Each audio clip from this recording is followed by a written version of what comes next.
Hey everyone, today I'm covering the KTR1. The KTR1 has been a long time coming. I think we're probably approaching the 2-year mark, if not a little bit after that, but it's primarily the work of a one-man band with Neil. And with the chip shortages and everything else over the last couple of years, it has understandably been hit with a delay. Still though, I've got my hands on my retail unit now, so I'm very excited to jump in with a review. One of the more unique aspects of the KTR1 is the way you're able to pick your variation of it. You can choose your RAM and inbuilt storage, colour and whether or not it's plastic or metal, as well as whether or not the top controls are joystick or D-pad. Whatever your selection though, the KTR1 is powered by the MediaTek G99 processor, which will give us emulation up to some, but certainly far from all, of the PS2 and Gamecube titles. It's perfect for GBA emulation with a 3.8 to 4.5 inch 1080 display, a 7000 mAh battery, and has Wi-Fi and Bluetooth. As you can see, I've got the red plastic model here, and my first impressions are pretty good overall. You can very much tell it's been designed to try and one-up the standard candy bar handheld in terms of looks and feel, but it does unfortunately suffer from not being factory produced en masse like some of its competitors. The case design does look absolutely lovely, but there are some very slight imperfections to its edging throughout, and the screen isn't sat perfectly in mine. Thankfully I've not got any sharp edges or anything like that, but by running my finger around the corner edges, it does feel a bit rough due to slightly uneven surfaces. Overall though, the plastic used isn't too bad at all, and it's not a fingerprint magnet. Moving on to the controls, and the KTR1 is a little bit of a mixed bag here. Starting with its strengths, the controls are very well positioned and easily reached no matter how hectic the gameplay becomes.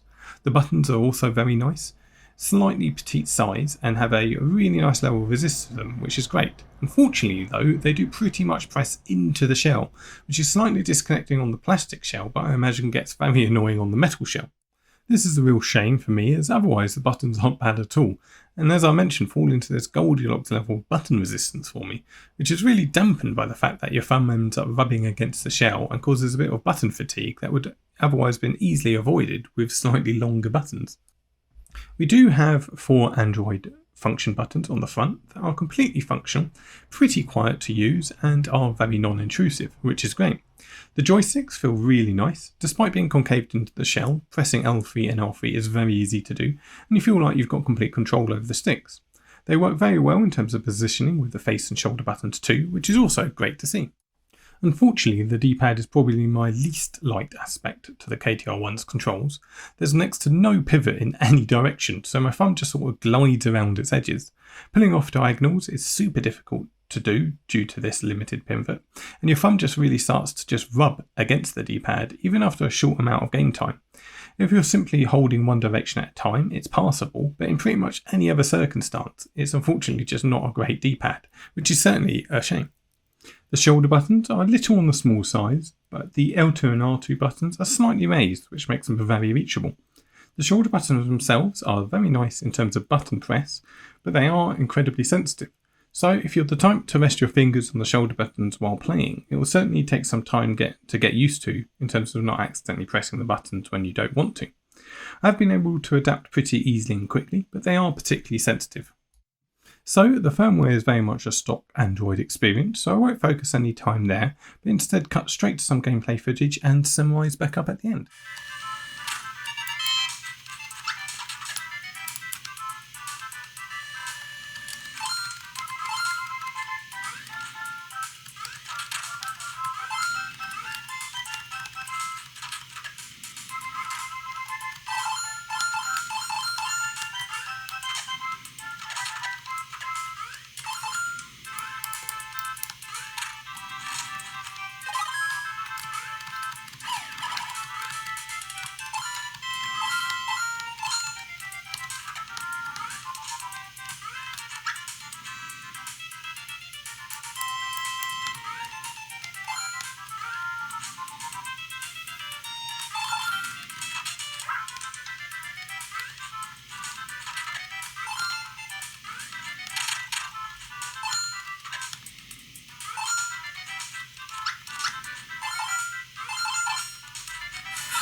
So overall, the KTR1 is unfortunately far from perfect, but there is still a lot to love about this retro gaming handheld.